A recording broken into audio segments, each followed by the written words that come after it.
Hello बच्चों, क्या हाल चाल। उम्मीद करते हैं आप सब लोग बढ़िया होंगे और अपने बोर्ड एग्ज़ाम की तैयारी में डटे हुए होंगे। अगर आपको बोर्ड एग्ज़ाम में 90% नंबर लाने हैं या इससे अच्छा स्कोर करना है तो आपको अभी से तैयारी में लग जाना है। इसमें आप बिल्कुल लापरवाही नहीं करेंगे। देखो, आज हम लोग इस वीडियो में कक्षा 10 की फिजिक्स का मोस्ट इम्पोर्टेंट टॉपिक देखने वाला है, जिसमें हम लोग पढ़ेंगे गोलीय दर्पण व उससे संबंधित परिभाषाएं। ये आज आपको पूरी जितनी भी इससे संबंधित परिभाषाएं होंगी ये एक ही वीडियो में आपकी सारी क्लियर हो जाएंगी। तो इस वीडियो को शुरू से लेकर लास्ट तक पूरा ज़रूर देखें। अगर आप सीरियस पढ़ाई कर रहे हैं बोर्ड एग्ज़ाम की तो इसको शुरू से लेकर लास्ट तक देखना ना भूलें।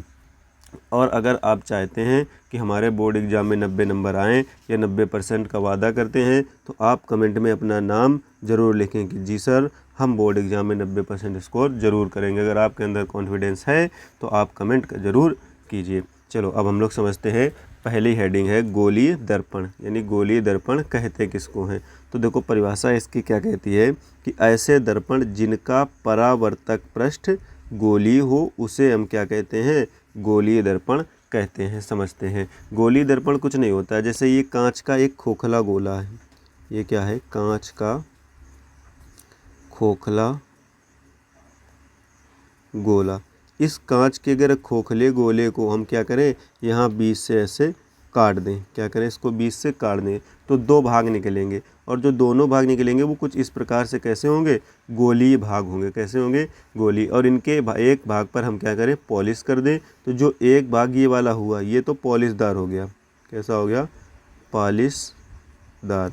और जो ये वाला पृष्ठ होता है इसको कहते हैं हम परावर्तक पृष्ठ। इनको क्या बोला जाएगा, परावर्तक पृष्ठ। यानी जो गोलीय दर्पण होता है वो कांच के खोखले गोले का कटा हुआ भाग होता है, जिसके एक भाग पर क्या कर दी हमने, पॉलिश, और एक भाग कैसा हो गया, परावर्तक। यही सेम इस परिभाषा में भी लिखा है कि ऐसे दर्पण जिनका परावर्तक पृष्ठ गोलीय हो उसे गोलीय दर्पण कहते हैं। अगर बात की जाए तो गोलीय दर्पण कितने प्रकार के होते हैं, तो गोलीय दर्पण जो होते हैं आपके वो होते हैं दो प्रकार के। एक आपका होता है अवतल दर्पण और एक होता है उत्तल दर्पण। देखो, अवतल दर्पण ये वाला, ये वाला कौन सा दर्पण आपका है, ये वाला है अवतल दर्पण। और ये जो दर्पण दिख रहा है आपका, ये वाला आपका उत्तल दर्पण। पहचानेंगे कैसे कि कौन सा अवतल है और कौन सा उत्तल है, तो देखो, जिसमें धसे हुए भाग पर पॉलिश, जैसे ये वाला जो धसा हुआ भाग है, ये वाला कैसा भाग है, धसा हुआ, धसे हुए भाग पर पॉलिश, उभरा हुआ परावर्तक, तो वो हमारा हो जाएगा उत्तल दर्पण। और अगर उभरे हुए भाग पर पॉलिश हो और धसा हुआ भाग परावर्तक हो तो वो हमारा कौन सा हो जाएगा, अवतल दर्पण। इस तरीके से इसको याद रख लेंगे। तो देखो अवतल दर्पण क्या है, वह दर्पण जिसका धसा हुआ भाग कैसा हो, परावर्तक। देखो, अवतल दर्पण का धसा हुआ भाग कैसा है, अंदर वाला परावर्तक, और जो बाहर उभरा हुआ है उस पर पॉलिश, तथा उभरे हुए भाग में पॉलिश हो, अवतल दर्पण कहते हैं। उत्तल दर्पण क्या होता है, तो ये देखो लिखी इसकी परिभाषा कि वह दर्पण जिसका उभरा हुआ भाग परावर्तक हो तथा धसे भाग पर पॉलिश हो उसे हम क्या कहते हैं, उत्तल दर्पण कहते हैं। दर्पण दोनों आपको कंफर्म हो गए होंगे। अब हम लोग समझते हैं दर्पण से संबंधित परिभाषा है। उसके लिए हमने देखो ये दर्पण बना रखे हैं, इन्हीं में देखते चलेंगे। सबसे पहली चीज़ आती है, ये देखो ये दर्पण दिख रहा है या ये भी दर्पण दिख रहा है, ये अवतल दर्पण है। इसको लिख लेंगे, ये कौन सा दर्पण है, ये हमारा है अवतल दर्पण।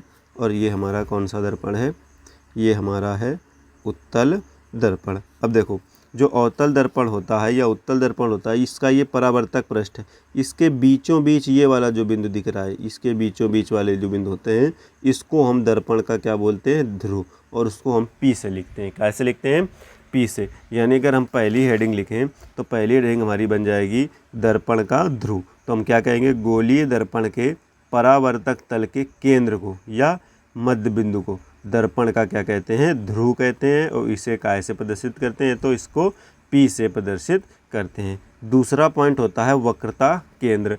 तो देखो, वक्रता केंद्र क्या होता है, जैसे ये वाला जो दर्पण था ये किसी न किसी, इसको अगर पूरा ऐसे मिला दें आपस में, ऐसे करके गोला बना दें, तो इसका कोई न कोई केंद्र तो होगा। यानी ये जो दर्पण है जिस खोखले गोले से काटा गया है, क्या कहा कि ये गोलीय दर्पण जो है जिस खोखले गोले से काटा गया है उसके केंद्र को वक्रता केंद्र कहते हैं, और जो ये वाला वक्रता केंद्र होता है इसको C से दर्शाते हैं। ये वाला अगर पूरा बनाएंगे तो इस साइड बनेगा, तो यहाँ जो वक्रता केंद्र C होगा वो इस तरफ हो जाएगा। इतनी बात समझ में आ गई, 2 पॉइंट क्लियर हो गए। तो हमने क्या बताया कि वक्रता केंद्र क्या होता है, गोलीय दर्पण जिस खोखले गोले का कटा हुआ भाग है उसके केंद्र को वक्रता केंद्र कहते हैं और इसको C से प्रदर्शित करते हैं। अब बात आती है मुख्य अक्ष किसको कहते हैं। तो देखो ये वाली जो सीधी लाइन लिख रही है, ये लाइन होती नहीं, काल्पनिक रेखा होती है। तो ये लाइन क्या कहलाती है, मुख्य अक्ष। यानी हम कह सकते हैं कि दर्पण का ध्रुव और वक्रता केंद्र को मिलाने वाली या होकर जाने वाली रेखा ही क्या कहलाती है, मुख्य अक्ष कहलाती है। तो इसकी परिभाषा क्या हो जाएगी मुख्य अक्ष की, कि दर्पण के वक्रता केंद्र C तथा दर्पण के ध्रुव P को मिलाने वाली रेखा मुख्य अक्ष कहते हैं, या से होकर जाने वाली भी बोल सकते हैं, उसको हम क्या कहेंगे, मुख्य अक्ष कहते हैं। अब आगे देखो अगला पॉइंट आता है, इम्पोर्टेंट पॉइंट, मुख्य फोकस किसको कहते हैं। क्या होता है मुख्य फोकस, तो इसी में समझते हैं। देखो अगर हम क्या करें, कोई भी दर्पण है, जैसे ये वाला दर्पण है अवतल, इसमें अगर हम मुख्य अक्ष के कोई समांतर प्रकाश किरण ऐसे डालें, क्या करें हम, मुख्य अक्ष के कोई समांतर प्रकाश किरण डालें, तो वो जैसे इससे टकराएगी तो उसका होगा परावर्तन। तो वो जो परावर्तन के बाद होके जाएगी, तो वो कौन से बिंदु से होके जाएगी, जिस बिंदु से, उसी को हम फोकस कहते हैं और कैपिटल F से प्रदर्शित करते हैं। जैसे उत्तल दर्पण की बात की जाए, तो अगर इसमें मुख्य अक्ष के समांतर कोई प्रकाश किरण हम ऐसे डालेंगे तो परावर्तन के पश्चात वो तो उधर तो जाएगी नहीं दर्पण के, लेकिन क्या होगा, ऐसा प्रतीत होती है कि कहाँ से होके आ रही है, फोकस से होके आ रही है। यानी जिस बिंदु से होके चली जाए या जिस बिंदु से होके आती हुई प्रतीत हो, उसको हम क्या कहते हैं, मुख्य फोकस कहते हैं।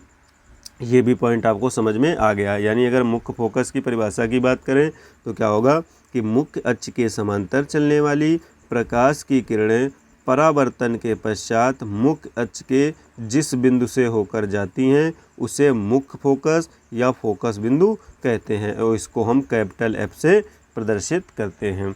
अगला पॉइंट होता है दर्पण का द्वारक किसको कहते हैं।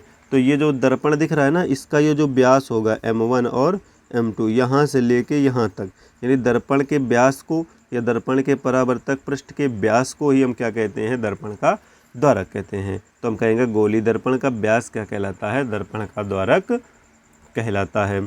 चलो अब हम लोग बात करते हैं वक्रता त्रिज्या की। तो देखो अभी हम लोग अगले वीडियो में समझ लेंगे कि चिन्ह परपाटी क्या होती है। उसी में आपको बताएंगे कि जो जितनी भी दूरी मापी जाती है वो सभी दर्पण के ध्रुव P से मापी जाएंगी। यानी यहाँ से लेके C तक, P से लेके C तक, यानी दर्पण के ध्रुव और वक्रता त्रिज्या के जो बीच की दूरी होती है, वक्रता केंद्र के बीच की जो दूरी होगी वो वक्रता त्रिज्या कहलाएगी। और दर्पण से फोकस बिंदु के बीच की दूरी जो होगी उसको हम फोकस दूरी कहेंगे। 2 दूरियां हो गई। देखो वक्रता त्रिज्या के बीच की दूरी, वक्रता केंद्र के बीच की दूरी वक्रता त्रिज्या, फोकस बिंदु के बीच की दूरी फोकस दूरी। तो हम यहाँ क्या कह सकते हैं कि दर्पण की जो वक्रता त्रिज्या होती है, गोली दर्पण जिस खोखले गोले का, एक चीज़ और होती है, अभी वक्रता त्रिज्या की बात कर रहे हैं ना। हाँ देखो ये जो दर्पण था इसका ये केंद्र होगा ना, इसकी ये जो त्रिज्या होगी यही गोली दर्पण की वक्रता त्रिज्या कहलाती है। 2 परिभाषाएं लिख सकते हो, एक तो यही लिख सकते हो पहली कि दर्पण के ध्रुव और वक्रता केंद्र के बीच की दूरी को वक्रता त्रिज्या कहते हैं, या तो फिर गोली दर्पण जो है ये जिस खोखले गोले से काटा गया है उसकी त्रिज्या, क्योंकि उसका केंद्र था तो ये इसकी क्या हो जाएगी, त्रिज्या। तो हम कह सकते हैं कि उसकी त्रिज्या ही दर्पण की क्या कहलाती है, वक्रता त्रिज्या। तो यहाँ वही वाली परिभाषा लिखी गई है कि गोली दर्पण जिस खोखले गोले का कटा भाग होता है उसकी त्रिज्या को ही हम क्या कहते हैं, दर्पण की वक्रता त्रिज्या कहते हैं और इसको हम कैपिटल R से प्रदर्शित करते हैं। इसके बाद हम लोग अगर बात करें फोकस दूरी किसको कहते हैं, तो देखो दर्पण के ध्रुव अभी बताया था और मुख्य फोकस के बीच की जो दूरी होती है वो क्या कहलाती है, फोकस दूरी। अगर फोकस दूरी और वक्रता त्रिज्या में संबंध की बात करें तो फोकस दूरी F बराबर होता है कैपिटल R/2, यानी जो फोकस दूरी होती है वो वक्रता त्रिज्या की आधी होती है। अगर 2 का इधर गुणा करा दें तो जो वक्रता त्रिज्या होगी वो फोकस दूरी की दुगनी होगी, यानी R बराबर क्या हो जाएगा, 2F। उम्मीद करते हैं आपको ये जितने भी पॉइंट हमने आपको बताए, फोकस दूरी, वक्रता त्रिज्या, दर्पण का द्वारक, मुख्य फोकस और यहाँ से गोलीय दर्पण, अवतल दर्पण, उत्तल दर्पण, दर्पण का ध्रुव, वक्ता केंद्र और मुख्य अक्ष, ये सारे पॉइंट आपको कन्फर्म हो गए होंगे। मिलेंगे अब आपसे अगले वीडियो में, तब तक के लिए बाय बाय, टेक केयर।